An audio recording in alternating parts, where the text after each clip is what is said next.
One. Hi, and welcome to Words of Ex-Mormon. I'm here today again with my cute husband, Ches.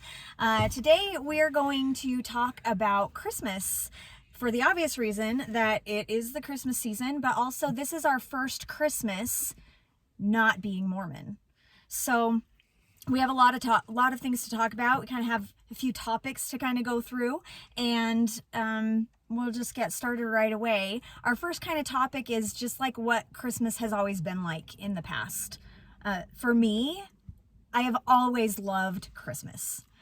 It's always been my favorite time of year. I remember this one time, it was like, July, the middle of the year, and it was hot and everything, and I read this. Do you remember the Sweet Valley Twins? I don't know if you would have read it. It was a girl thing, probably. No. Yeah, but any girl from the 90s or the 80s probably remembers the Sweet Valley Twins. And I was reading one that was, it was like the Christmas Carol, but it was the twins. So one of the twins, Jessica and Elizabeth, she was kind of being selfish and everything to her sister and stuff, and so she had kind of like this Christmas Carol experience. Okay. And I remember literally crying because it was still like 6 months away. And I was like, I want it to be Christmas so bad.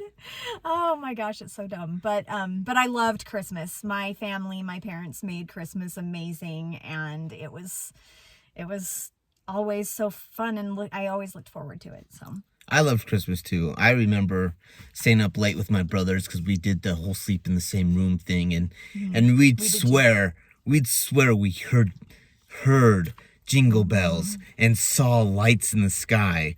It was amazing and so magical.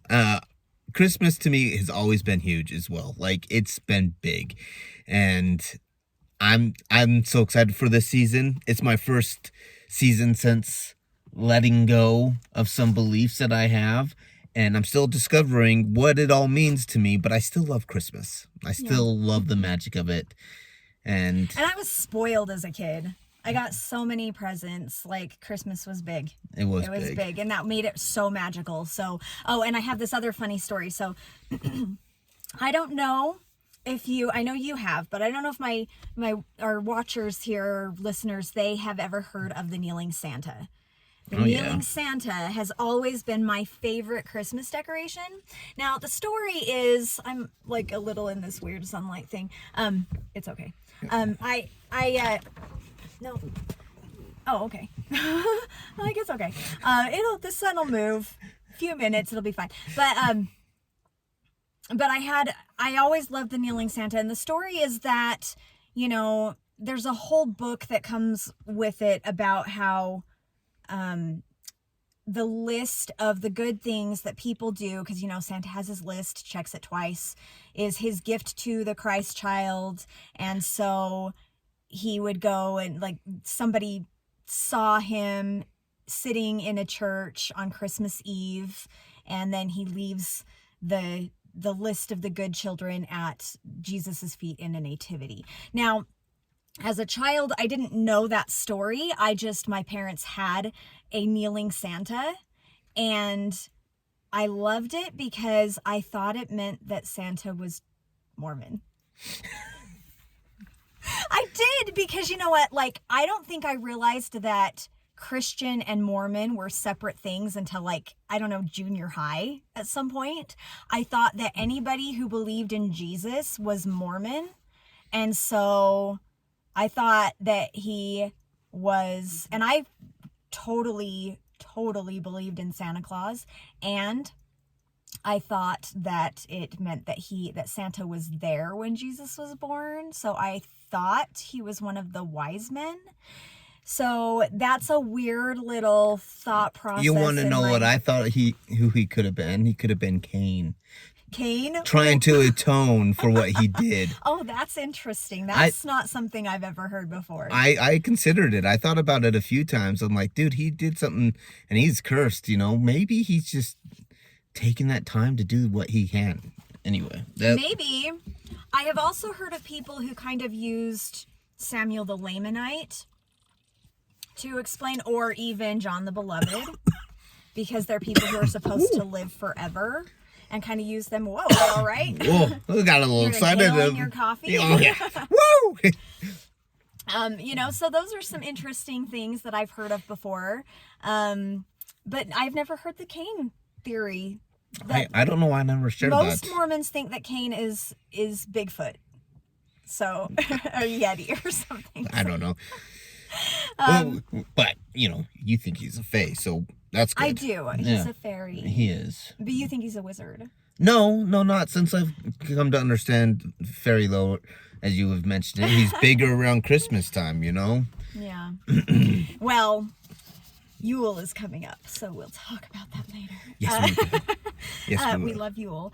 Okay, so, some of our favorite traditions, though, have been, well, first, as parents, our favorite tradition is traps. Tell them about traps, because they're amazing. See, that's one thing that my childhood had as well. My dad would set traps to keep us from the presents.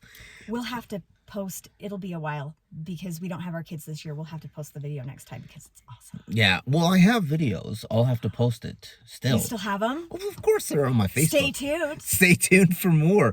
Anyway, they're amazing. Anyway, he'd set traps for us, and we had to come up with some pretty interesting ways to get around them. Albeit dangling me from the second story window from a blanket. Yeah, we were this close to doing it. Okay, but talk about what were you trying to dismantle? Oh no! See, and I'm doing it for the kids too now. There would be traps that would be like triggers on the door, tripwires, bells, and chandeliers that if you hit one, it would fall. And the goal was to get to the presents without being caught. On Christmas morning. And really, from a parent's point of view, it's brilliant because it makes the kids stay in bed. They know dad is setting up the traps. They know they can't get out of bed or they'll set off the traps before it's time. The first year I did it, I remember watching the video because I specifically got a video to watch them. Cameras. Now we have several cameras and we can watch all angles. Their amazement at the simple strings and bells that I just had strung around the room. No purpose. Some of them didn't have any purpose whatsoever, but there were some traps, the tripwires and everything in it. And it was amazing and fun to see how excited and wondrous it was for them. You always put a kit out, like a tool kit. Yeah. So sometimes they have wire cutters and things. So the kids are we have to use all these things to disable these traps. And some of them are just misnomers. They're not for anything. I put a circuit board with and glued a laser on it and put it on the wall with some wires coming out of it. Yeah. Okay, but some of those lasers would set up off alarms. Oh yeah, I had a laser grid going too. We had the best year ever. Was it? When was it? Wasn't last year. It was the last time before that, right? We had a motion detector at the top of the stairs. So they got through all of the traps, which were they did good. Because there were tripwires. It was bad because they were teenagers. They weren't little anymore. Our little ones were down there with them, but we had bigger kids that we needed to make it kind of harder and everything, And they took care of the little ones, and mainly Mahone. Although there's a lot of shut up. There's a lot of shut up. They're you have to understand about our kids, they are each other's best friends. They love each other so much and they have each other's backs, but they are mean as hell to each other. Mahone calls his sister a whore, and she calls him all three of the older ones would be I hate you too, and I'm oh my god, they are the best friends. They are best friends. So it's just their dynamic, and anybody who watches that video is gonna be oh my gosh, they're so mean to each other. They're really not. That's them. That's just them. But anyway, it was funny because they made it through all the tripwires. They made it through all of the laser alarms. And then they get to halfway up the stairs. I didn't have lasers then. That was a different one. That was only 2 years ago. Yeah, it was like 3 years. Okay, well, they made it through everything just fine. Yeah. Until they got to halfway up the stairs and the motion detector set off a whole house alarm. Yeah. And me and Chez were upstairs in the living room watching the video, and we knew it was coming, and they did not know it was coming, and there was no way they could pass that. There's no way they can get past a motion detector. Oh my gosh, it was awesome. So yeah, check my feed for those videos because they have a year yet to make it past without Did you and your brothers ever make it past? Did you ever do it? Yeah. Yeah? A few times. I remember one specifically. Did your dad ever use a motion detector? No, he did put a tripwire on a door from the other side, so there was no way you could open that door without setting off the alarm. We tried. My brother Cordy tried to open the door really fast, and grab it or something. I'm like, there's no way that checks out. It didn't work. Or maybe it was white. I don't know. Anyway. Do you remember how Mahon's plan was to just send his brother out the window and come in through the front door? I had a trap there too. You had a trap there too. We think of everything. Well, he thinks of everything. Yeah.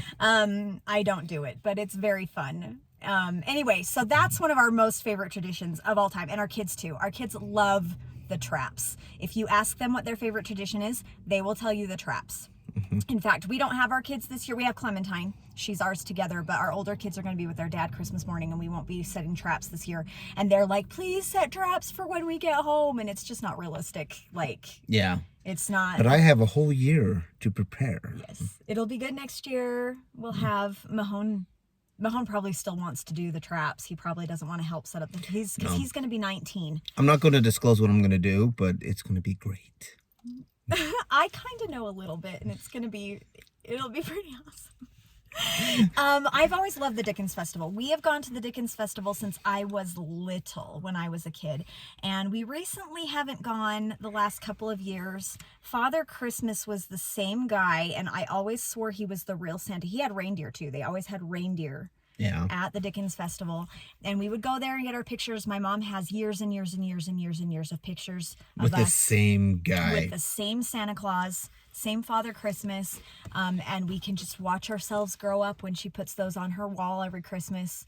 And I continued the tradition with my kids until there were a couple of years where I lived in Alabama and New Jersey. I didn't go because obviously they didn't do it there. They did other things there, but we always went until just the last couple of years. But I don't think there was ever an official announcement or anything for the guy, but he's not doing it anymore. And so either he's passed away or he's not able to do it anymore, which he was just the best, because he would sit there and we could ask him the hardest questions. We could ask him ridiculous stuff, and he would take the time to sit there and answer us about how Santa lives forever, or why he lives at the North Pole, or how he gets around the world. And it was just so believable. And you'd be like, oh yeah, he would name elves by name. Yeah. I feel like he remembered us, if not by name, but he recognized us every year, and he'd be like, you're back. He was the best Santa.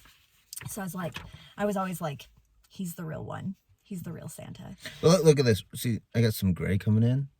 Ches wants to be a Santa someday. Oh yeah. It's so fun. I'm gonna get big though, not like fat, but big. Buff.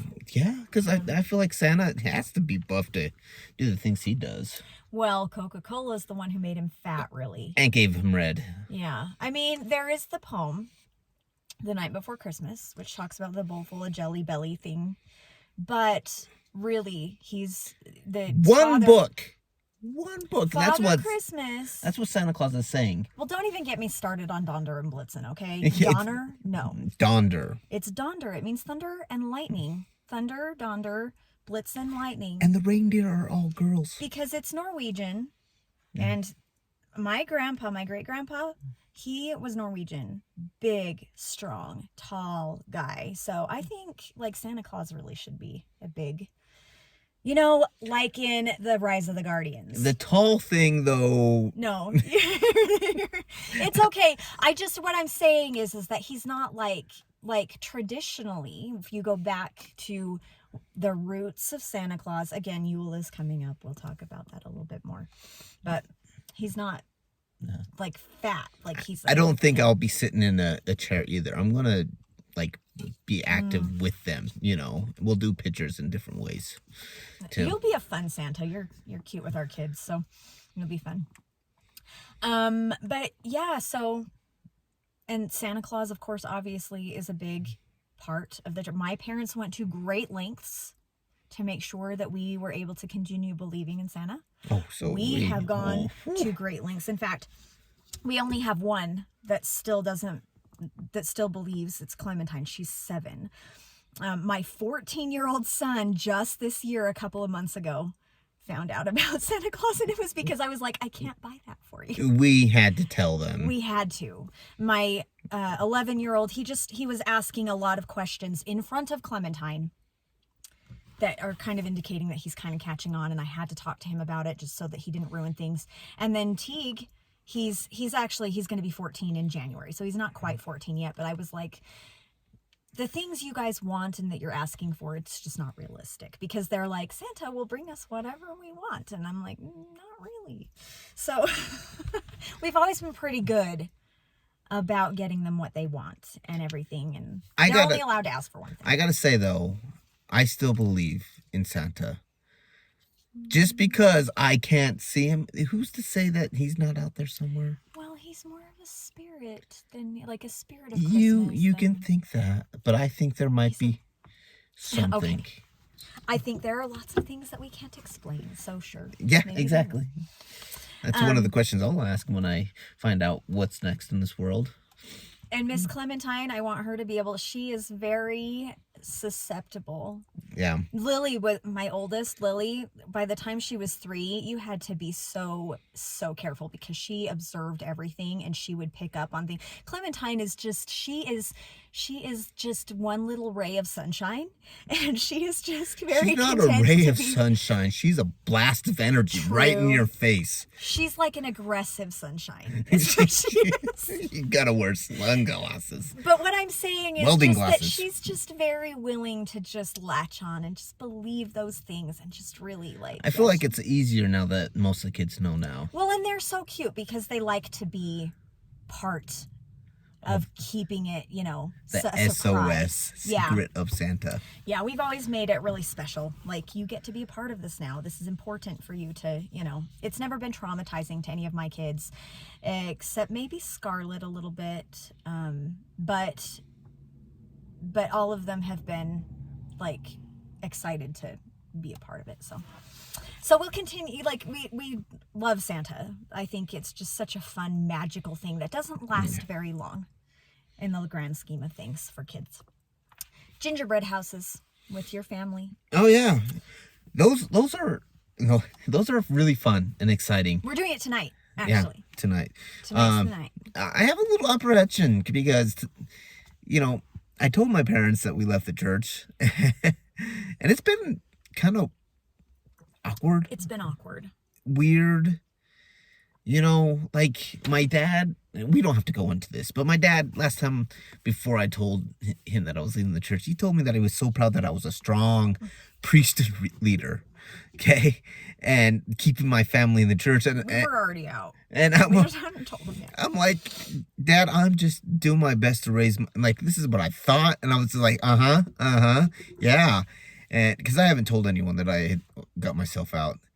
And I was just thinking to myself, Dad, I'm just raising them to make the best possible decisions for them possible. They are really smart and they're really great. I don't need to teach them much, but all I want them to do is have informed decision-making skills.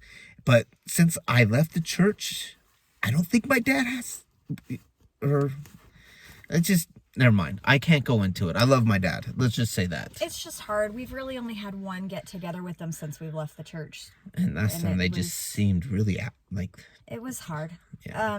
It was fine. It hasn't been any like confrontation or blow up or anything weird. It's just, it's not the same. And, you know, so anyway, but his mom, she makes these gingerbread houses out of real gingerbread, not like graham cracker kind of things, real gingerbread. And then she like melts sugar and uses it as glue and puts them together, and then everybody, everything's edible. yeah, frosting and everything, and it's really like the kind of frosting that's like cement. Like, you can't eat this frosting. Like, I mean, you can, like, it's editable. It's just it's a special mix that's like a glue, so you can put the candy on the top and everything. And then we bring them home, and the kids eat I mean, they're always like, we're gonna eat this, and it's not really good. A month later. Yeah, well, we don't keep them that long either. I'm like, when they start crumbling, I get rid of them but they smell so good. They smell so good on our counter, and you know, they're cute. The kids eat a little candy off of them a little bit and everything, and it's so fun. And I just really always appreciate, because it takes so much work. It takes so much work to make those gingerbread houses and everything, and she spends so much time putting it together, and it's always such a thing that everybody looks forward to. It is such a fun tradition, so we love that. Can I just jump in here? This mother, she's wonderful. I want to clarify, my real biological mother passed away while serving my LDS mission. So when I refer to mother now, it's to my living mother, who I love just as much. But I have a lot of memories with my biological mother. I say biological mother just so you can understand, but she was my mom. You know, I have and so is his mom. His mom now is his stepmom. Just like Ches is my kid's dad, and we only really use the step when we're trying to explain the relationship, because they have really good relationships with Ches and their dad, and we're good at, you know, co-parenting and everything, and no disrespect at all, but that's just the clarification with the relationship. Yeah, sorry, just had to throw that. Yeah. No, it's important, you know, your mom's your mom and Jen is your mom, and they're different relationships, so it's important. We've already did Santa, but also, and I love this too. For stockings, Santa always brings treats from other countries. So that's what we always do. I love to go to import stores and get candies and chocolates and Turkish delight and everything, like, from other countries, and fill up the stockings with those special kind of things. And my kids have always kind of thought that when Santa comes here, he is bringing treats from other places that he's already been, so he brings a little bit. So that's always super fun. Obviously, lights, we've always gone to see Christmas lights, usually Temple Square. I mean, the last couple of years we haven't, because Temple Square's been under construction and the lights are much diminished. But when we were kids, they had hundreds and hundreds of thousands of lights. Like, it was huge. So we always go see some sort of lights. And then, okay, so let's see, things we loved about being Mormon at Christmas. Things we liked. It's kind of a double-edged sword there. You know, my real mom, my biological mom, who I love, I miss so much during Christmas time. It's bad. It's really bad. She made Christmas really special for me. So I hold on to Christmas pretty tightly, I think mostly because of her. But she had this little manger, a wooden manger that she put on the coffee table. Of course, we didn't drink coffee. Your mom's a Mormon. She thinks she doesn't have a coffee table. Anyway, and every time you did a good deed that was secret, you would put a piece of straw in the manger. I don't remember ever putting. I probably did, but it was really neat. Just that idea of doing something secretly, you know. And I don't want to brag, but I did that a lot, just in general, because I loved my mom so much, and she was always working, always. So I felt like I needed to clean up after myself, you know? Yeah. I just wanted her to come home and feel like I did something. So usually I did that anyway. But that particular thing, I don't remember putting a lot of straw in there, but I do remember doing the deeds. And not encouraged you to serve others. I didn't put the straw in, though. I do remember that. I do remember doing the deeds, but I just didn't bother putting straw in because I don't know. But it's kind of a cute tradition for especially little kids, because a visual representation kind of helps them learn, you know, like a goal kind of a thing. I think that's cute, and it's very sweet. We used to go to the Forgotten Carols I loved the Forgotten Carols. It was one of my most favorite traditions. It is a good story. Oh yeah, it's still a great story. Now, for those of you who are never Mormon or who are even maybe Mormon and don't know the Forgotten Carols, I literally would still suggest it just as something it's worth listening to once. Like even if it's definitely very Christ-based. And that's one of the things I liked about it was because it felt Christ-centered, where, we'll kind of get to that later, but I liked that it's from the perspective of, basically there's this nurse and she doesn't like Christmas. She's a big Scrooge. Mm-hmm. And when I first started watching it, because we started going right at the very beginning when it was just a one-man show. And so there were like 5 songs and the story wasn't very robust. She did, not me. I didn't know about it until I married her. No, I was a kid. Yeah. We started taking Ches when we got married. But so me and you have probably been, 3-4 times maybe? Something like that. That's good. That's a good story. Yeah. And so anyway, but I've gone since the very, very beginning when I was like 8 years old or 9. I don't remember when it came out or whatever, but every year we would go. My parents are going this year on the 21st. I know the date that they're going because it's Yule. And so they're going still and they love it still. But it's very big now. It's a whole production with an entire cast. And it used to just be like a one-man show. And then it was like a 2-person show because he introduced the nurse. And it's just this nurse who just really hates Christmas and everything. And she goes to be like kind of a home hospice care for this man who is like staying home while his family is out of town for Christmas. That's the premise. But he teaches her these forgotten carols. They're songs about Jesus and people in Jesus's life, and helps decorate the tree. There's ornaments, like you can buy ornaments now that you can put on your tree and stuff. You can buy charm bracelets with the little ornaments and everything on it. And he teaches her to love Christmas. And it turns out that he is John the Beloved.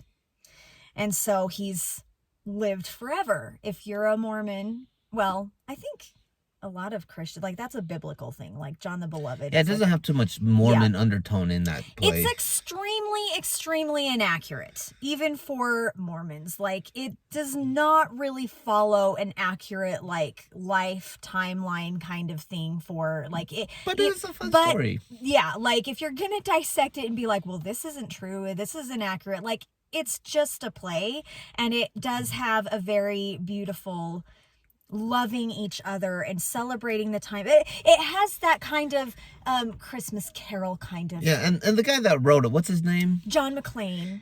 Michael McClane. Not John McClane. John McClane's a diehard. Yes! Best Christmas Michael movie ever. McClane. No, he's adorable. Anyway, he didn't write it as, like, it's not doctrine. No. It's just a story. It's not supposed to be doctrine. And he doesn't, yeah. So it's supposed to be about the spirit of Christmas. So I definitely still, check it out, because I still think, especially if you are still Christian post-Mormon, it's still a beautiful story. So, now I can't stop thinking about John McClane writing that story. I'm sorry. It was McClane. It was the McClane. It's a hostage situation in the hospital. Michael McClane actually has a son who is on, like, he's worked on Broadway and everything, and he's actually been in the show. Yeah. And I've seen that at some point as well. I think you were with me for that one. Yeah. Yeah, and it's pretty cool. So they're a very musical family. Homeless guy. Right. He was one of the homeless guys. Okay, yeah, and so historically that's pretty cool too, because Michael would sponsor, like, quartets and things. There's the song Homeless, Homeless, like the Christ child was. That one's on the radio sometimes. And so even if you haven't heard of the Forgotten Carols, you may have heard that song, and that's from the Forgotten Carols. And they would historically be like a quartet that he would kind of sponsor and get them like record deals and stuff, which was cool. It was kind of cool. Yeah. Anyway, but it is a little bit kind of like triggering now, because like at the end of it, he would kind of push the church a little bit. We would all hold hands and we would sing the song, "We Can Be Together Forever." We can be together forever someday. And like he would say, you know, if you felt the spirit tonight, it's not me, it's not the lights, it's not this, it's It's A whole group of yeah. people chanting something, huh? It's not culty at all. No. No, actually, like that didn't feel too culty to me. That felt just really just. It's like it was. yeah. It was more like a campfire. It was okay. We'll go with that for Yeah. sure. Anyway, it's a good experience. It was a good experience. So I liked that about being Mormon at Christmas. The lights at Temple Square, obviously, and not just Mormons go to Temple Square to see the lights. Yeah. But that was always special to me. You know what I loved about that? We'd always have a canister of hot chocolate. Mm-hmm. The hot chocolate it always sounds good, but then you drink it. It's a good idea.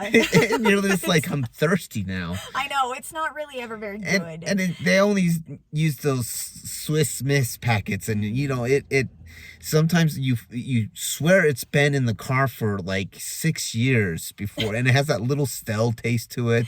It's been in the food storage. Yes. Breaking this out. So anyway, like it's a good idea, but I still enjoyed the hot chocolate at the end. Yeah, and as youth, we would go to the temple like 3 or 4 times a year to see the Christmas lights, because you'd go with your family, and then you'd go with your youth group, and then sometimes the ward would have a date where the whole ward would meet up, and then like you'd go on a date there if you were 16.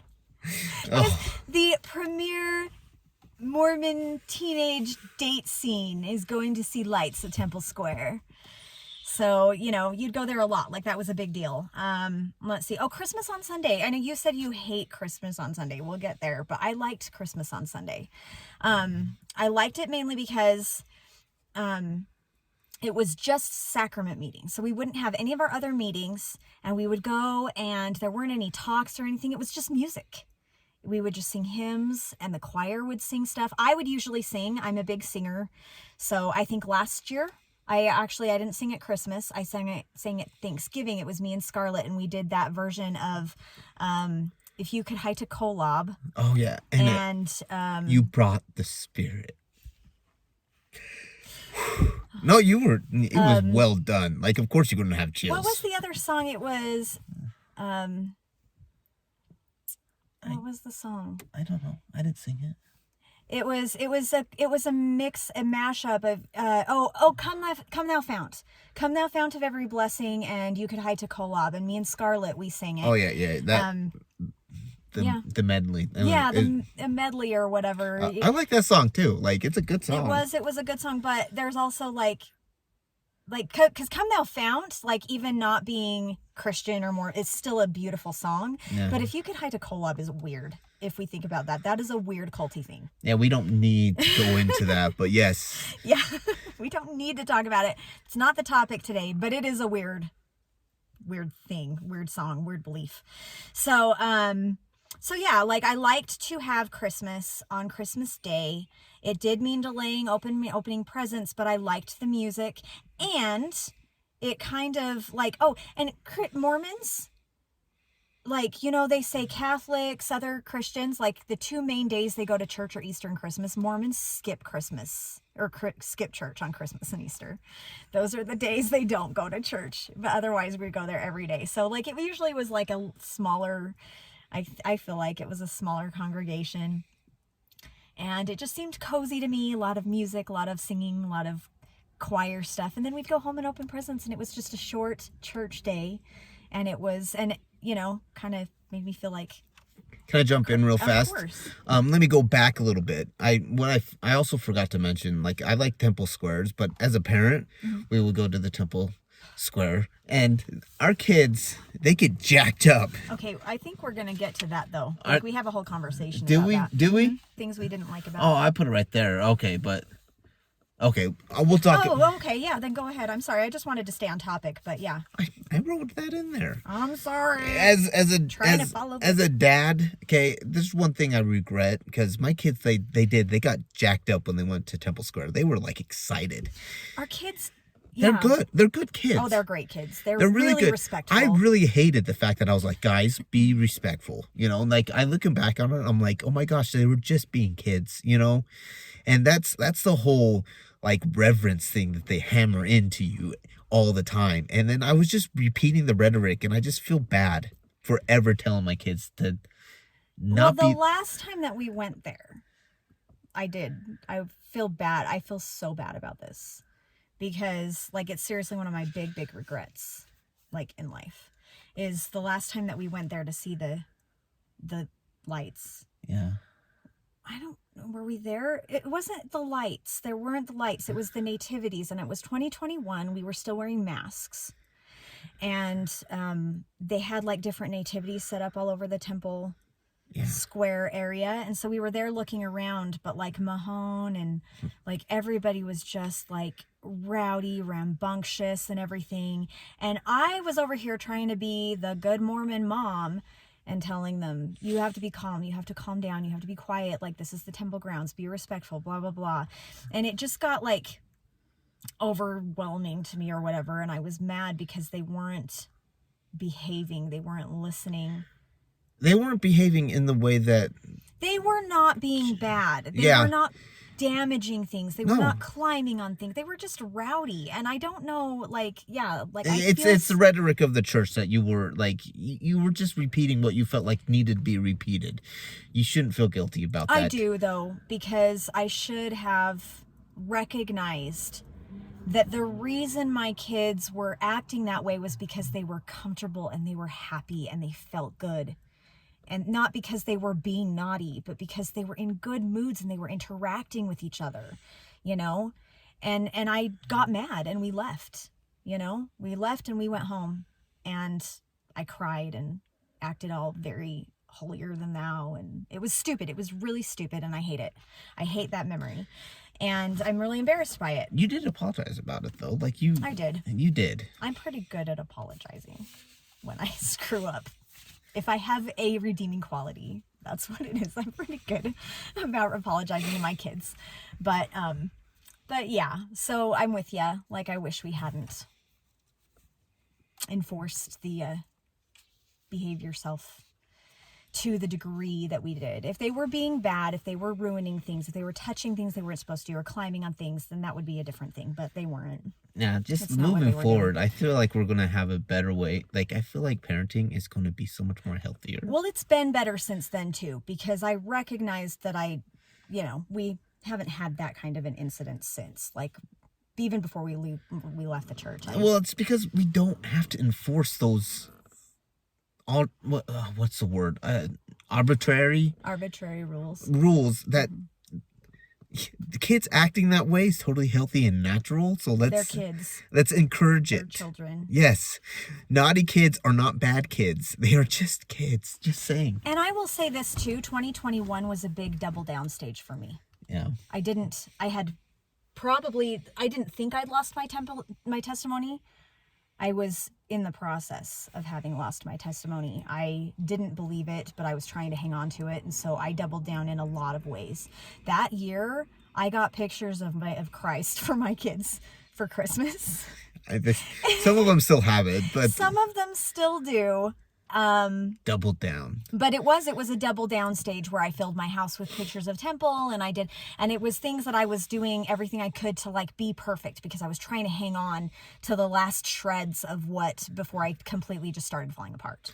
Well, that's what you're supposed to do. You're supposed to fill your life with Christ. And so that whole outburst that I had where I criticized my kids was probably a portion. I'm sorry, I didn't mean to bring that up. I didn't know that. No, it was on the it's on the paper. Oh, it is? Mm-hmm. Oh, I'm sorry. That's okay. Yeah. I just didn't realize that. I just feel like being a parent now is going to be a lot easier. We can tell the kids to just make informed decisions, get all the information. And let them be themselves. Yeah. Yeah. No one has to be reverent. My next thing that I remember about Christmas is my mom had this angel topper. And this is, of course, related to church. It was a girl angel, though, which I loved. You don't see many girl angels, do you, in the Mormon church? Not in the Mormon church. Christmas angels on the tree toppers, they're mostly girl angels. Yes. Which was an oxymoron because she was LDS and everything. But the tree topper, I just remember that tree topper. It was an angel with gold and white robe and flowy dress. Not robe, but just dress. It was really pretty. And I just remember we had that one for years. I don't know where it is now. since my mom passed away. I'm talking about my mom that passed away, by the way. So, but that one, I loved that tree topper. We have owls now. We have owls. But for the longest time, I wanted an angel just like my mom's. We've had stars. We've had different things. But I really like the owls. They're hygge. I talked about hygge. Yeah, they are. In one of my other videos. They're comfortable. Yeah, they are. They're sweet. Okay, so things we did not like as Mormon Christmas. Oh yeah, we talked about being like strict to the kids. That was one. That kind of blurred lines there a little bit. I'm sorry. It's okay. It's totally fine. I think it was necessary to talk about. So, but I hated that every single year, at least one speaker would get up somewhere between Thanksgiving and Christmas and basically destroy the secret of Santa and say, there's no such thing as Santa. I don't know if they had like some kind of personal opinion that they felt like they needed to like, avenge or something like that. They needed to make some kind of statement about it and just throw all parents under the bus, but at least one person in a talk. I always hated taking my young kids to church between Thanksgiving and Christmas because I knew somebody in a class, somebody in a sacrament meeting was going to be like, Santa Claus is, like I said earlier, more of a feeling than he is a real person. And I'm like, just do what you want to do. Don't ruin it for my kids. We love that. Dang. Yeah.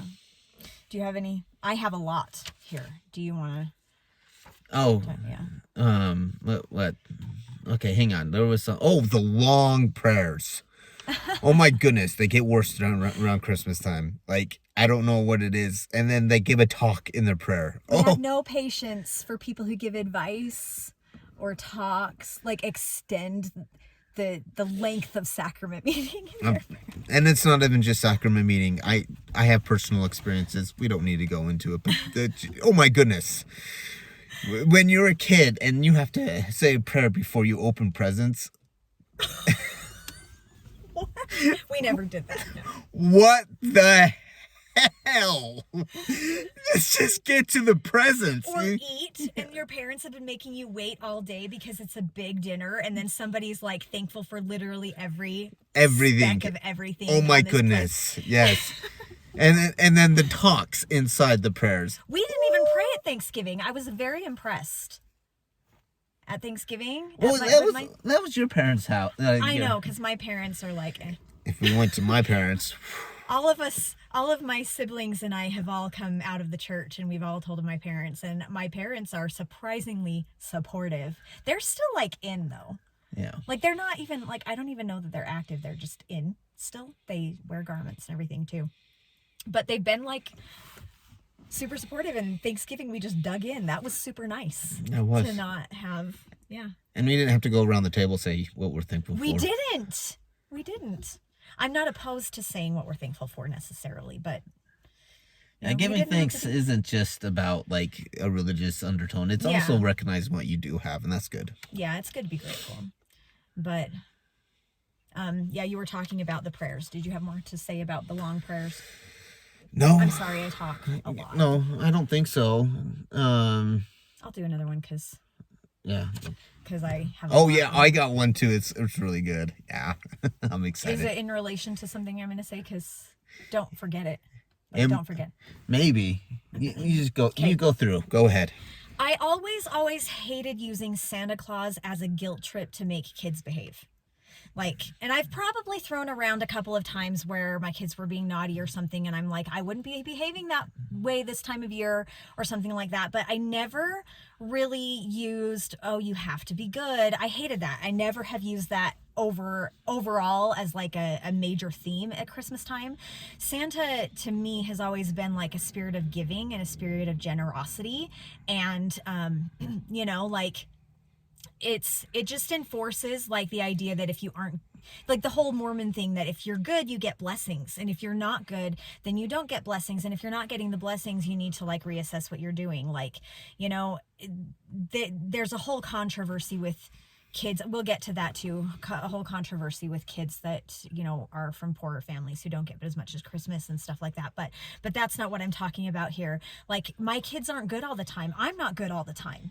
We always kind of like, as a joke, will put like little pearl onions or like garlic cloves or something. I've even gotten real coal for my kids' stockings, and then also filled it up with like the British chocolate and the imported treats and things, because everybody's a little bit naughty. Well, can I just say something? You might talk about it, but Yeah. I did mention it earlier. Like, kids can be naughty, but you have to be doing something. The kids have to be doing something really wrong to really be considered bad. And I just think it's really important that, kids are just kids. Well, and there's all those movies that we watched, like Fred Claus. I love that ending and that. And even that one, the naughty, and what is that little short? The short that Clementine wanted to watch the other day, and it's the naughty. Yeah. She had a reason that she was being naughty. And it always, I like those movies that address that they're not just, they're bad kids. They're not bad kids. They have reasons. There's reasons behind their behavior.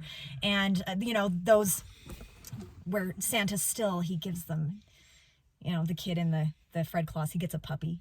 He wanted a puppy. It's not just and so like every kid should get a present. Every kid deserves the grace. You know what I mean? Like, yeah, watch Fred Claus. At least the ending where he talks about, there's one thing that's bothered me about the naughty and nice list, and he talks about it, and it's a really good point. Like, no kid is really just naughty. Yeah. Some of them have it really rough. It's a goofy movie. It is. Like, it's a really goofy movie, but it does have those really important points. Which I do love and respect, yeah. Yeah. So, but overall, like, our kids are really good kids. They still get presents, even if they're a little naughty, because, like, everybody's a little naughty. It's impossible. And honestly, as my kids have grown up, and I've got 2 boys who love to cook, so they get the pearl onions. They're like, yes! I got garlic. I can't wait to use this. And then, like, they all loved the coal. They were like, this is awesome. Mahone would be like, this is worth so much today. Like, the reason that coal is supposed to be left in your stocking is because, like, it's useless. It's just like, you can keep warm with it, but really it's like useless. It's not. But now coal, he's like, this is worth so much. Like, this is not a naughty present. Like, and it's funny and it's a joke, and they know it's a joke. And we tease about it a little bit, but, it's just fun to just kind of acknowledge, look, it's okay.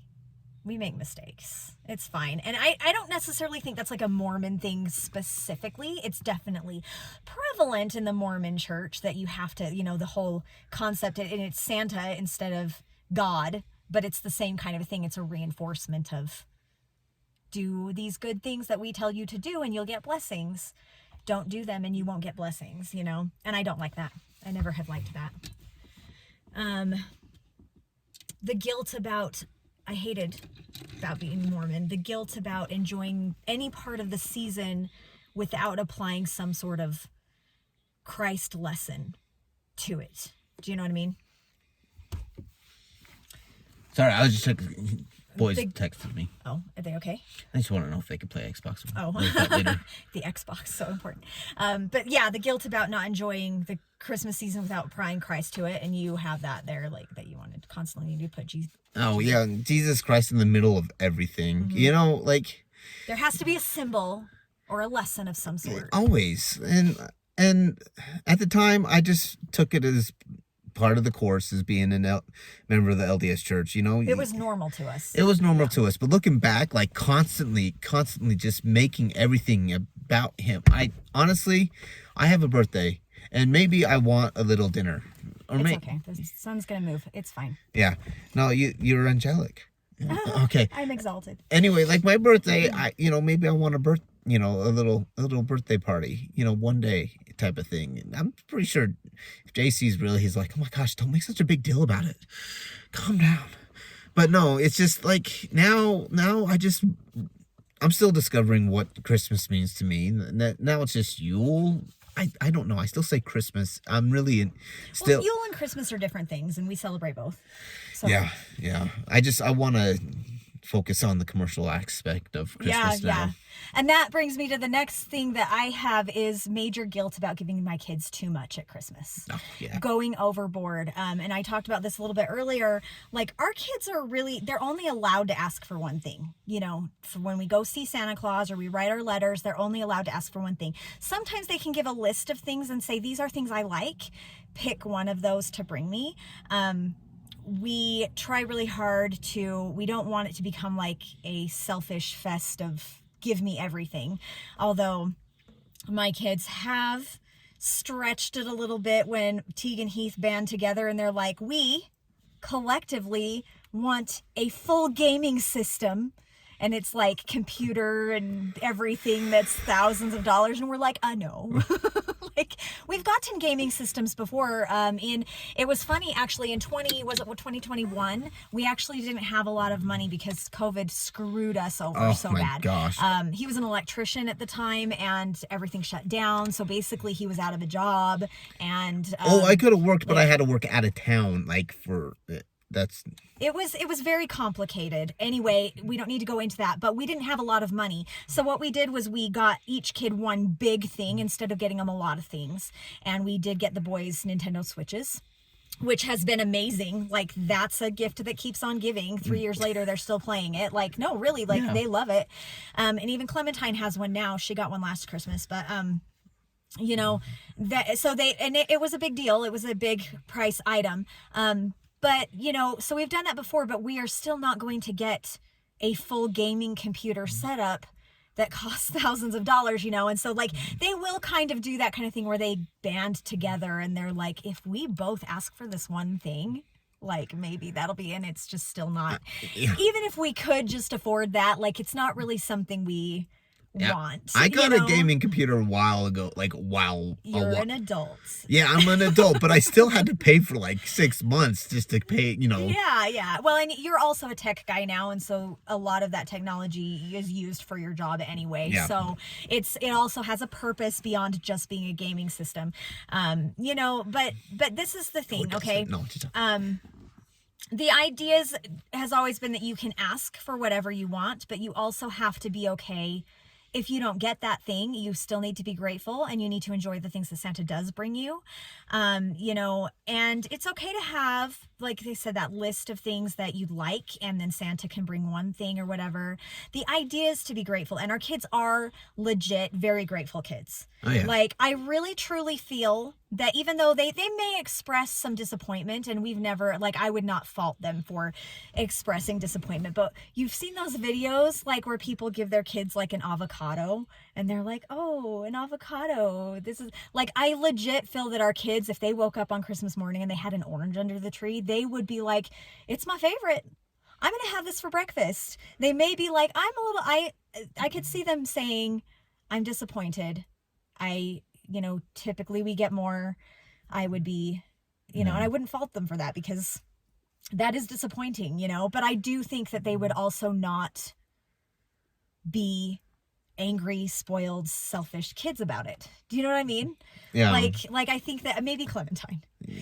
Yeah, well, and again, that's not being naughty. It's just she's little. She's 7. But even then, like, I do feel like our kids are very, very grateful kids. They are good kids and they're grateful kids. But you know, this is the thing. Okay, we have 4 birthdays now. Within a couple of weeks of Christmas. We have your birthday on the 17th, and Ian now, he's Lily's boyfriend and basically a permanent fixture of our family. They're not married, but pretty sure that eventually that's where that's going. His birthday's on the 20th. And then we have Teague's birthday is on January 3rd, and we have Scarlett's birthday on January 29th. And then we have an April birthday and a March birthday, and then we're pretty much done with birthdays. There's me and Mahone in July. Yeah. So, like, everything's, like, right at the beginning of the year. And the problem is like, for birthdays, like, it's just not our kids don't get a lot through the whole year.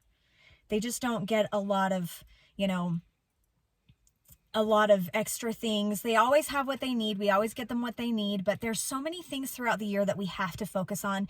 School fees, lesson fees, uniform fees, everything, instrument repair, fees for participating in theater, and like all the things, not to mention, you know, there's just so many things through the year that we have to focus on creating. And I start shopping for Christmas in March after the bulk of the birthdays are done.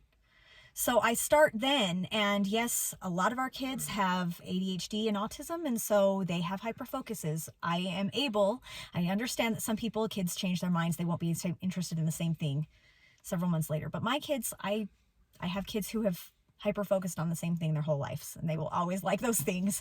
And so I can do some of those things a little bit and always know that they're going to like those. And that's lucky. But because we have 6 kids, I always start really early, and I spend a little bit every month, and I save it up. And I get that I could do that for birthdays. I get that I could do that for birthdays and make Christmas a little smaller and make birthdays a little bit bigger. But I like it. No. I like doing it at Christmas. I am not like, I don't usually get a lot at Christmas. Like, we do name draws and things like that. And here's the other thing. Even if we did make it a small Christmas for our kids, we would still have cousins that they'd have to buy for, because we do name draws with all the cousins. We would still have family that we have to buy for. We would still have a lot of expense anyway. So it's not like those birthdays around Christmas time would really have the ability to spoil them on their birthdays that time of year anyway, because we would already spend all the money on all the other people at Christmas too, you know. And I don't get a lot at Christmas, like I was saying, which is fine with me. Like I'm not complaining at all. I'm the person, my joy from Christmas is giving. I love the commercialism of Christmas. I love to buy the perfect presents and give those to my kids. And I love being Santa Claus. So it comes down again to like, what I want matters, you know? And in the church also, that's another thing that like, what I want doesn't matter to, you know, like it's moms and women, like we're not supposed to matter, but guess what? It matters. And that plays into it. I really love being Santa Claus. I love spoiling my kids. I love overdoing it. I always do too. I start out with like, okay, I'm gonna get them each 5 things, and with 6 kids, that's still 30 presents under the tree, and it's gonna look huge, and then like it spirals out of control every year. And worth it, you know. Yeah. And I could do that for their birthdays, it's true. And it's not like they are neglected on their birthdays. No, we pick specific birth year or ages in which to really, this is important. Well, and they get presents, they get a cake, they get their favorite dinner cooked and everything. Like, they still get spoiled on their birthdays that way, just not the way half of them want me to cook dinner. Yeah, they want your creme brulee too instead of a cake. Yeah, like we'll let them pick their dessert and everything, and he makes really good creme brulee. I bake like a boss. Mahone always wants ribs. Yeah. For his birthday dinner. And they're never the same, he says. And they're not. A lot of times they want Cajun chicken pasta. That's their favorite.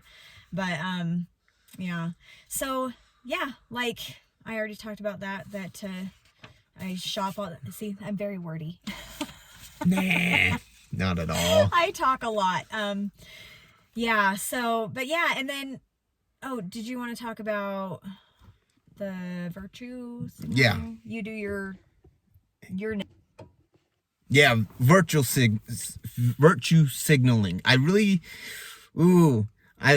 It's amazing how people of the church would get up, and when they talk about anything, they would say how they had a hard time or how they overcame something, but mostly they would talk about how they helped someone, and just the constant need for attention to themselves was something like...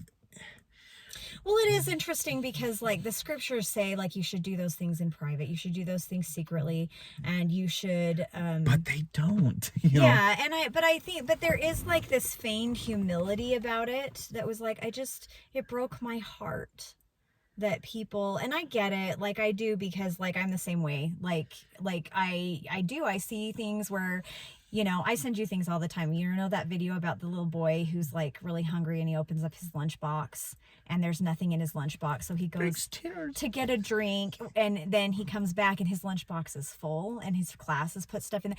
I seriously, when that video came on, I think it's like Norwegian or something like that because it's not in English. But I cried and cried and cried over that. And then I think, you know, but that's like, and I think that people do feel that. Like, I don't necessarily think that Mormons are like just totally unfeeling, but I think that there is kind of a pressure to share, what are you doing? Do you know what I mean? It's an expectation. It still bothered me. Like, no, yeah, I get where you're coming from. Like to hear about their accomplishments as being Christian. Really, I really feel like the virtue signaling could also be really exaggerated and everything. And it just bothered me that, and I have a hard time with it still. Like, if you're gonna do something good, just do it. You know, you don't really, I talk to my wife, There's time and place to talk about it. We talk about it with our kids because we want to be an example for them, you know, so that they also give. Just from the point of view of the church, it drove me nuts. But there's these videos where this guy who has, I don't know where he gets the money. Maybe he's rich, but he always goes to like these restaurants. Is like, I need like 100 and something of these, and he goes and hands them out. That's cool, you know, and that's not like virtue. It's just a really neat thing to see. But when they put it into a testimony and they draw out a talk, sometimes that inspires people to do the same. Yeah, you know, to a degree, because it's kind of the same thing. If he's putting it on videos and people are seeing it, then it is a little bit like. It is still like, look, I'm not doing this in secret, but there is the goodness of it that it can inspire other people to also participate in that as well. So it is a fine line sometimes. It is a fine line. But it can be. Well, you know, the thing is within the LDS church, when I was there was this very strong undertone of the hanging, just kind of like that, however, and it was like an obligation. Now I'm free to be good just to be good. I don't need an excuse. Like, I don't do it because of an outside source. Because there's an obligation or an expectation, which is, I feel like, is more authentic and because you have empathy versus intangible. Yeah. Empathy is the drive rather than the expectation from the institution, right? Yeah. And then inviting people to come to everything. Yeah, like they would tell their little story and they'll add in there how they were missionaries too, you know. Or even like having like the word Christmas party or anything like that. Bring your neighbors, bring your friends. Dude, at Christmas, people have their own things to do with their own families. They don't want to come to a church. I did enjoy some of the... Well, yeah, because they were our friends and our you know. I loved the talent shows when I was younger. Yeah, the talent show. I know. Yeah. You know what? I didn't have a talent show thing when I was younger for Christmas. That wasn't a thing until I got into this ward that we were in. Now it's just our neighborhood, but our ward where we live now, they do the talent show. And the youth, they do some funny stuff. I think we have a video of Lily being really funny. She is a funny girl. At the one of the last Christmas parties that we went for the ward. Yeah. And she had she was like, "Baby, it's cold outside," and then she'd say something snarky over here, like she was the girl. Something she was singing "Baby, It's Cold Outside," but she was saying snarky things. Like it's so funny. I have a video of it. You know, but my Christmas, my mom should be a party planner, honestly. Like she's so good at it. But she was our ward, like, what was it, like activities coordinator or something like that for years and years and years. And I'm sure that other people had done it before. I know that our neighborhood, our ward had done it previous Christmases as well.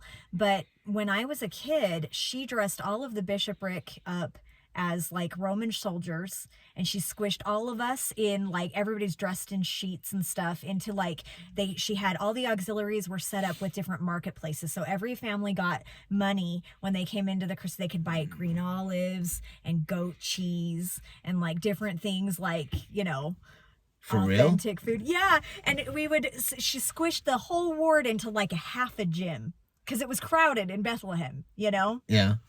And we all had to sit on the floor on these blankets and eat our dinner and everything. And then she had, neat, yeah. no, it was really cool. My mom is cool. She did hoedowns. She did Hawaiian, you know, we had an Islander family in our ward, big family. They had like 12 kids, and they taught everybody how to hula. Like she coordinated the coolest things. So my mom, we had ice cream socials. She was a really great activities coordinator.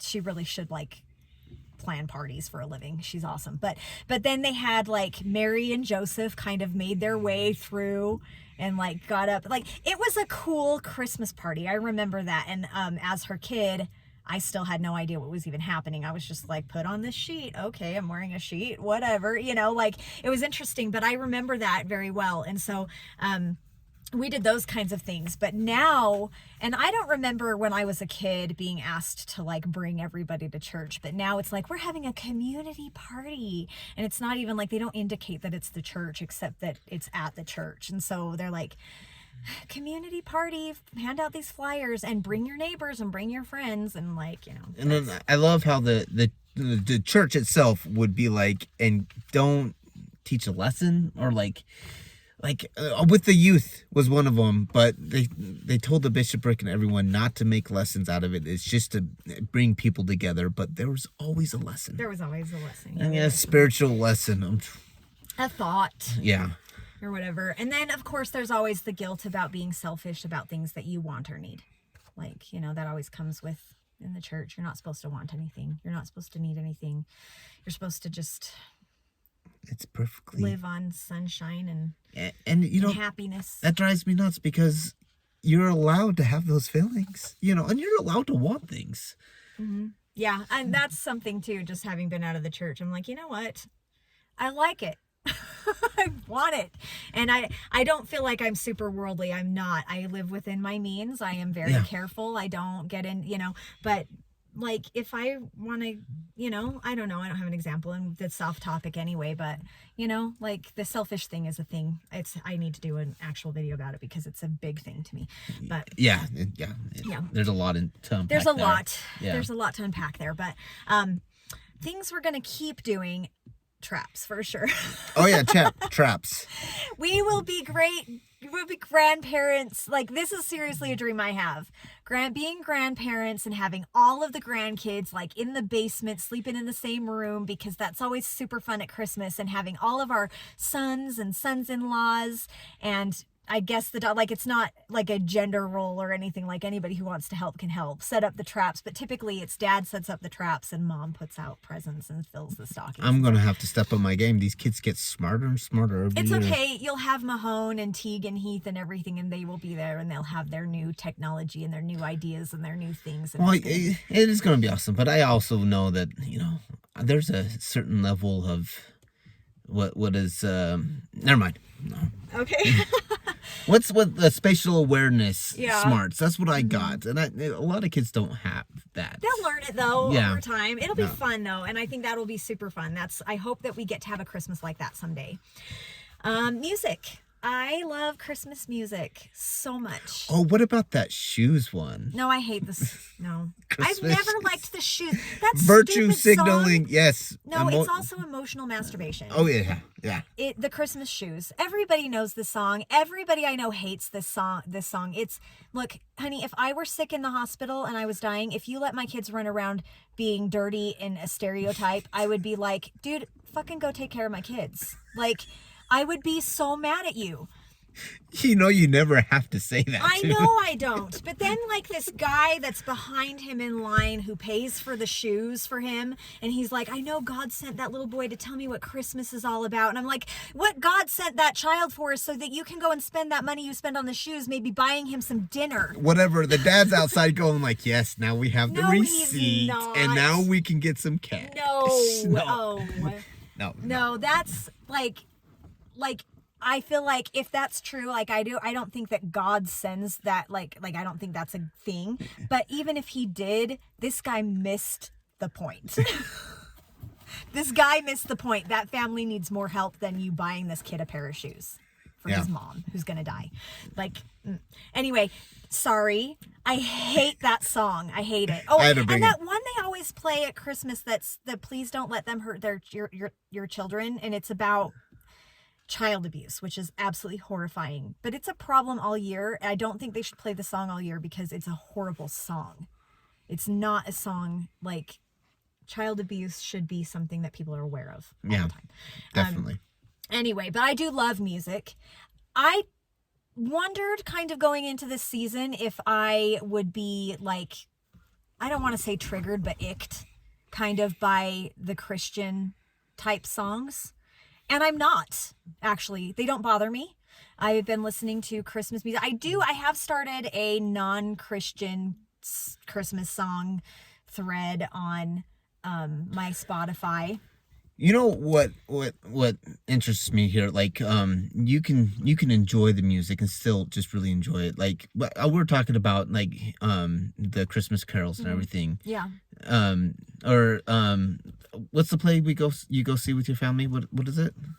The Christmas Carol? Is it just the Christmas Carol? Oh yeah, the Forgotten Carols. The Forgotten Carols. Yeah. I'm sorry. Sorry. Anyway, I can understand you're not having an issue with the music because I love stories. And if there's a Christian story that just is really clever and neat, it's still just a cool story, you know? Yeah, like it's not any less of just like Santa Claus. No. You know, it's a myth. And Christ can be a myth too. To us, we can look at him that way and still have it be a part of Christmas because it's a story, like you said, you know, like, and with the music, it doesn't, like, one of my very, very favorite songs of all time, Christmas songs of all time, is that one by Bare Naked Ladies and Sarah McLachlan, God Rest You Merry Gentlemen and We Three Kings mashup. It's so good. I love it. And I don't mind them. They don't trigger me or anything. There are, you know, definitely some like Silent Night, Holy Night, like less than, like I'm not triggered. It's not like one of those things. I just am kind of like, it's trite. Like skip this song, you know? Unless it's a heavy metal version. Oh yeah. Actually, I think there is a punk version of it. There is. I play a heavy metal Christmas station sometimes, and it's got some stuff that bang. It's nice. With a banger. With a Christian undertone. Yeah.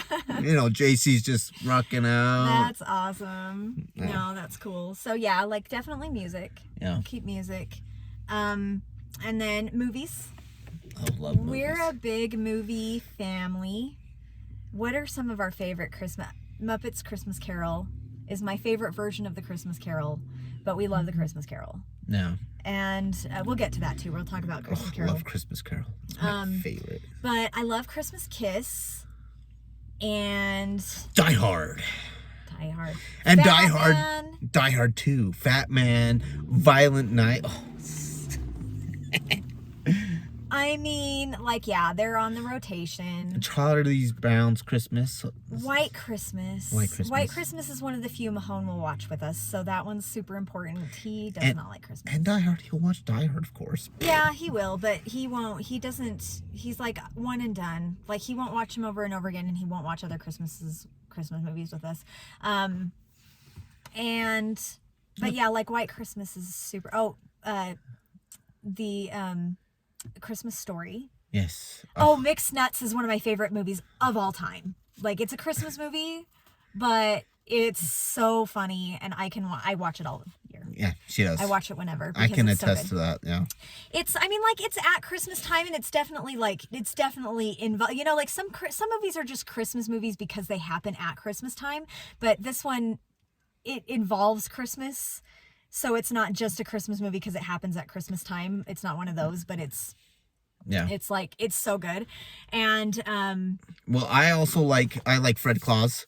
I also really like the Santa Claus with Tim Allen. I mean, as they progress, the third one, it's still watchable.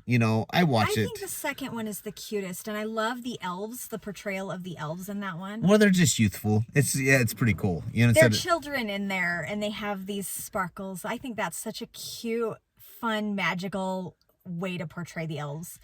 And I love the Christmas Chronicles because now, like, Goldie and Kurt Russell, like, they are the real Mrs. Claus and Santa Claus to me now, because, like, he's ruined all other Santa Clauses for me now. I think he's so adorable, but I don't like the elves in that one. Yeah, it's hard. They're like gerbils. It's kind of hard to find a movie that's perfect. Where yeah, like, let's mash up like our favorite. Yeah, let's do that. because I like the Santa Claus with Tim Allen, but Santa Claus falling off a roof and there's a cycle of replacing Santa Claus. I don't like that. I like him to be, one person. Immortal. Yeah, I like that idea. The movie's fun. The movie's fun, but I don't like the Santa Claus scenario. But I like the elves, and I like the Santa Claus scenario in Christmas Chronicles, but I don't like the elves. So let's swap them around. I also, of course, It's a Wonderful Life. Yes. I like that. Well, I do like it in color too, though. I prefer the color version. Yeah. I mean, it's just neat to see. It's got more depth, I feel, but the story is so good. Like, to recognize your contributions, to put into perspective, and like it's another one. Like, it's a Christmas movie because it happens at Christmas, but really, like, it's such a good perspective. Anyway, so I like that one too. Yeah, just like, I could go on and on. We've been watching Christmas movies since Halloween, and honestly, like I have my favorites that I can watch over and over and over again.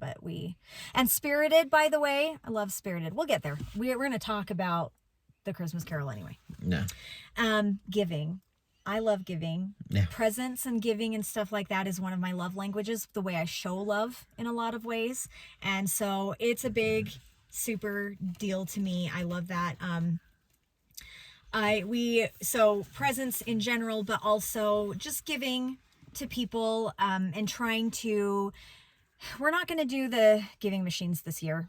We've done the giving machines since they started in 2017.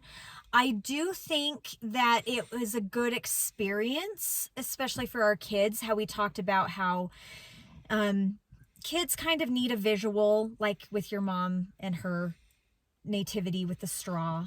That was a good way to teach a kid or encourage a kid to, they like to see it happening. They like to take their little money and put it in the machine and be like, I got that for somebody. It is a cool concept. And so I don't really want to diminish that as much, but I think we're not going to participate in that just because we just don't trust the church and what the church does with the money that we give them now. And so that's just not where we're going to use it. Like the churches, billions and billions of dollars. Do they really need? Never mind. I won't go into that. We're talking about Christmas here. Yeah, because that's a whole nother subject too. But I don't think we're going to do that. I do think we should do some angel trees. I've done a couple of angel trees just because I've been at the church. Toys for Tots and stuff like that. And I think that's important. Like, it's important to give all year long as well. And we're trying to do that. We always try to be that way, always. But winter's like such an important time. Like, the elements themselves in the winter, like, you can sleep on a park bench in the summertime and you're not going to die because it's too cold. Do you know what I mean? Like, but now this time of year, like, there's literally a life or death element to being outside. And so it's, and not everybody who's poor is even homeless. So and this is one of the things too, like with the angel trees that are at the store, like, it kind of tugs on my heartstrings, like, I just find it really extremely frustrating when people, who have all their needs met, they're able to shower their kids with gifts and vacations and cute warm clothes and things, to be adamant that, we need to give them food. Like, yeah, food is like a necessity, though, but like there's a whole thought that, people who live in poverty aren't allowed to enjoy things. They're not allowed to have the luxuries, children who have nothing at Christmas, like that is so heartbreaking to me. So but that's what the angel tree does. Like, yes, the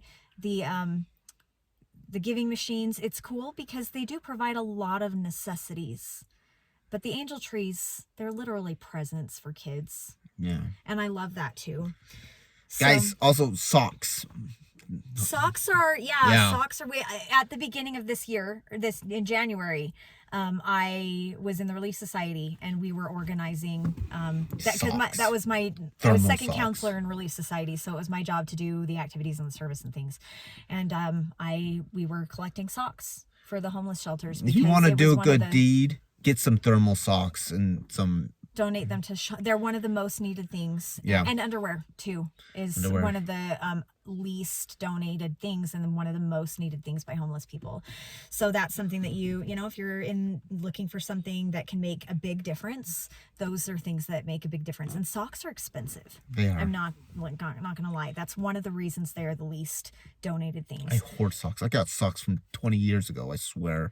Well, my kids will be like, I need more socks, and then I'll go and spend $75 and they've each got 10 new pairs of socks. Like, it's like it shouldn't cost that much, but they do, like it's an expensive thing. So, but people are creatures who we need mental stimulation to thrive. Yeah. We need comforts.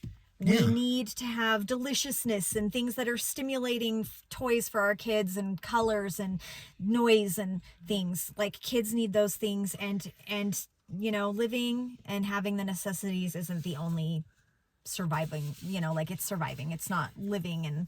And I don't know, maybe that's another one of those shallow things, but again, like I like to think of this like, since I left the church, like I don't know what happens after this. I'm going to be really brief here. I know we're going into a lot of time here. We're almost done.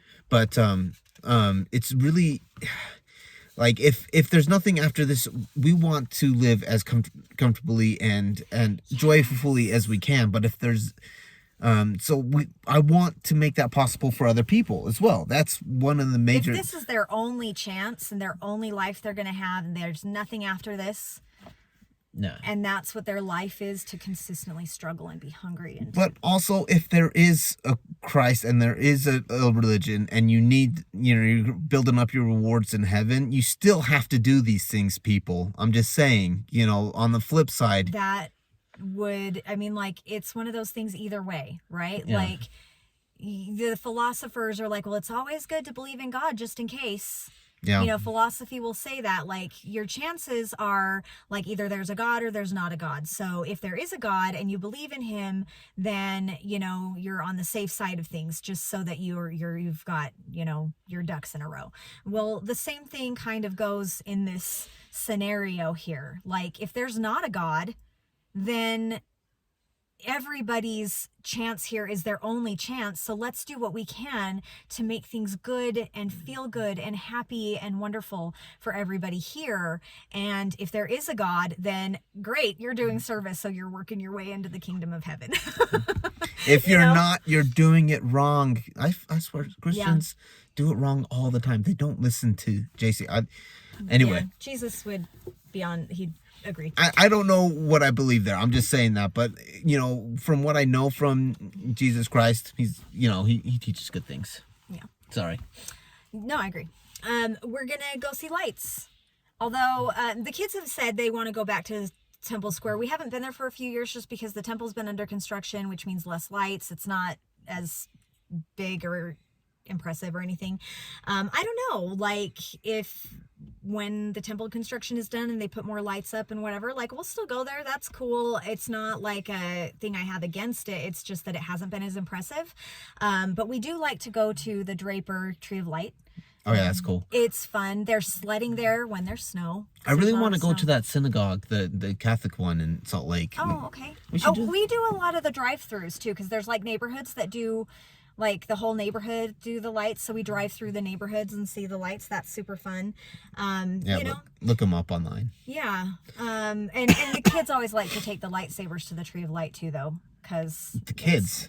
yeah, you too. I You and enjoy it. Mahone specifically, and they have and the other kids like to sled. It's fun. So And we'll keep doing that. I sled too. When she says kids, I'm throwing in there just so you know, like. He's a kid. He's almost 42, but he's a kid.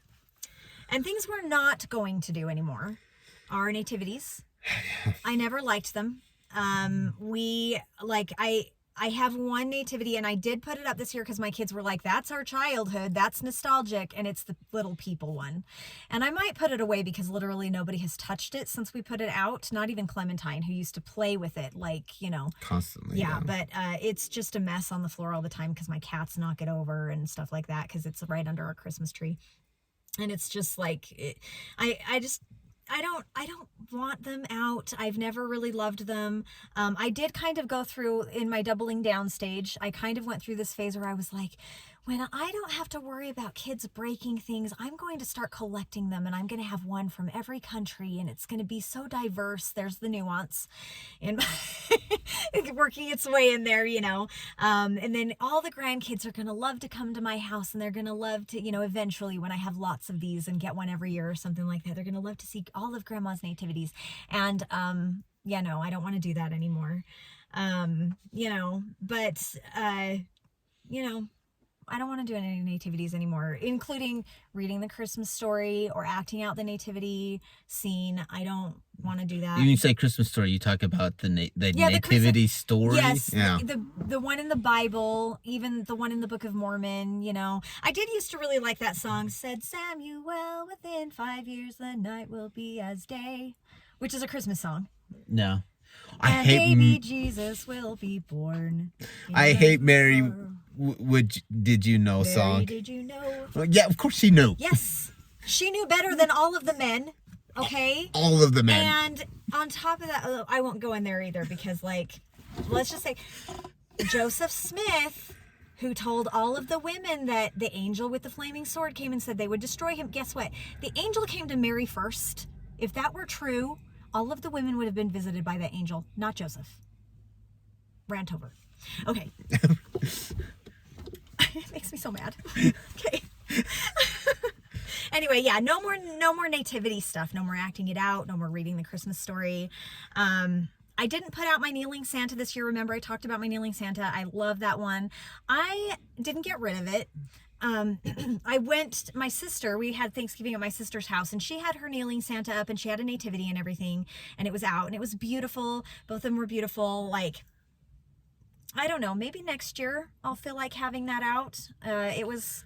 Again, like, we don't really believe that, right? We don't really believe that, but again, with the story. Like, It can be a story, it can be a myth, it can be just as, well, Christmas celebrates this story, you know, just like Santa Claus. Like, you know, we can do that. I don't know. I'm not going to throw it away. It was a very, very important thing to me, and I loved it. And it is beautiful.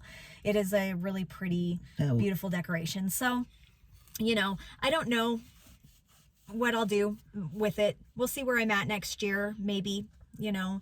And then, like I said, we're not going to do the giving machines. We're going to do the angels. So, and then, yeah, just Jesus isn't the center of Christmas anymore. We're doing all the things that we love to do about Christmas, and we're not going to feel guilty about not putting Christ at the center of it. Yeah, we're giving just to give. Nothing wrong with that, you know. And we're enjoying the commercialism of Christmas because sometimes that's fun. Yeah. It just is. And then the Christmas Carol. Yeah, like, it's been really hard for me. I'm still discovering what Christmas means to me. It's all Yule, you know, like, Yule, you'll have fun. Anyway, I'm sorry. I love Yule. But I one of the things that I really do enjoy, and like I said, I don't know what I believe right now. Who knows what? Who knows? But I'm still trying to find Christmas for me. But one of the things that I hold on to is this Christmas story. All stories of Christmas Carol. All the stories, all the different takes on the Christmas Carol. I love them all. I really do. I didn't really like that Cupid one that we watched. Anyway, Yeah, some of like the Hallmark versions are like they're just meh. But and like there's the one that I like that has Daddy Warbucks in it, the Christmas Carol. That's one of my favorites. And it's one of the musical ones. It's the music. Yeah. yeah, It's his favorite. My favorite is the Muppets Christmas Carol. I love that one too. It just the one with the When Love Is Gone. It has to have that song in there. I don't know why the heck they took that out. It doesn't make sense. You can see it on Disney Plus. It's such a good song. Anyway, I don't know why they took it out. The one we purchased on Amazon, I kind of want to be like, refund. Give us the version we want. Yeah. So we have that one digitally, and we always watch it on Disney Plus anyway because it has that song. Anyway, it's my favorite. And then there's Spirited, and I love Spirited. Yeah. It's such a good one. Like, I mean, we it's can't Will buy it Ferrell. yet. It's Will Ferrell and it's and Ryan Reynolds. So like they're like, you expect it to be much weirder than it is because who they are, and like their track records. But it's so good, and there's such a good message in there. I don't really want to spoil it. It's been out a couple of years. There's probably, I guess we could talk about spoilers. Spoiler alert, okay? The point is that if you don't want to know this, if you haven't seen it, maybe don't watch this for a little bit, skip ahead. But, Will Ferrell is Scrooge, and he dies in January because January is the leading cause of death in his time, which is hilarious. So he doesn't know that he's really changed, and it bothers him that he doesn't know that he's really changed. And so, Ryan Reynolds is like this really Scroogey guy, and it's kind of Scrooge's chance to kind of change another person and see if he stays changed. And of course there's a second chance in there, and it's just a very uplifting, very happy, very like entertaining version of it, and I love that. But the whole point of the Christmas Carol, and I read the book recently. I just read it. I listened to it on Audible, and it's literally like 2 hours long. It's not a commitment at all. So I would recommend it. But like all of the movies, like they're line for line, word for word, as in the book in a lot of ways. And so, Scarlett is texting me. She's at the auto store now. She needs to talk to me before. Okay. Yeah. Anyway, so we'll wrap up here, but we love the Christmas Carol because it does have some Christian undertones. It's a Victorian. Keep going. It's a Victorian thing, and that was kind of the norm at the time, and you had, but the idea just is but it's not heavy, and the idea is still just that giving and making others comfortable and inviting people and enjoying life too, because that's what the Christmas present is all about. The Ghost of Christmas Present is about partaking and enjoying and so it is all about that. And I love that all of the points about it, loving people, comforting people. And it doesn't have any sort of Christian, well, it does. I talked about that. It does have the undertones a little bit, but it's not overly. Like, it doesn't have to be Christian, And then if you've ever seen the movie, if you haven't seen this one, go and watch the one. It's called The Man Who Invented Christmas, and it's about Charles Dickens and how he wrote the story. And it's probably a lot of creative liberties in that, I'm sure, not necessarily historical, but it's adorable and it's very touching, and it's a really good movie too. So I think that overall the point is that we're making is just kind of that the Christmas Carol is kind of the center of our Christmas at this time. Yeah. It's not based on Christ. It's based on good tidings of comfort and joy in not a religious sense. Yeah. Just comfort and joy, giving, love. Like happiness in that whole story. Happiness is predicated on your ability to give to others and to be involved and to, just being involved with people. And that's happiness. Just really bringing joy to others is a really strong form of happiness. Yeah. So. And anyway, so yeah, we'd love to hear from you. Let us know how you're celebrating Christmas this year, how you've found to incorporate the traditions that you love, and what things you're leaving out. And we'd love to hear from you. So you can leave a comment, of course, and if you want to send an email, it's brae.wordsofexmormon@gmail.com. Thank you so much for hanging in there with us, and we'll talk to you soon. Peace out. Merry Christmas. Merry Christmas.